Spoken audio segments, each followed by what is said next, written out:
की बात है फायर वाला फोन कलो कि सालोर घाटी में ओएसआरटीसी बस अग्निकांड समस्त यात्री सुरक्षित। सालोर घाटी चढ़ुवा समय एक ओएसआरटीसी यात्रीवाही बस रे हठात निआं लागि जाइथिबा घटना आज अंचल में चर्चार विषय होइछि। प्राथमिक सूचना अनुसार बस टी सर्ट सर्किट हेबारु अग्निकांड घटिथिबा संदेह करा जाउछि। विजयनगर जयपुर जाउथिबा बस टी से समय अनेक यात्री जाउथिले।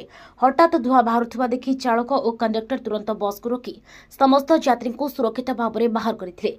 सेमानक सचेतनतारे बड़ दुर्घटना रोका जाइछि। तेबे घटना संपर्क में सूचना मिलवा सहित सालोर अग्निशम विभाग दल घटनास्थल को पहुंची अग्नि को नियंत्रण करथिले। तेबे से पर्यंत बस टी संपूर्ण भाव में जଳି जाइथिला। सौभाग्यक्रमे ଏହି घटना कौनसी यात्री आहत होई नथिले, किंतु बस टी पूरापूरी भस्मीभूत हो जाइछि। पुलिस घटनास्थल को पहुंची तदंत करुछि। यात्री माने निजको भाग्यवान बोली व्यक्त करिसंते, कारण आगरु अनेक बस दुर्घटना रे जीवन हानि होइतिला।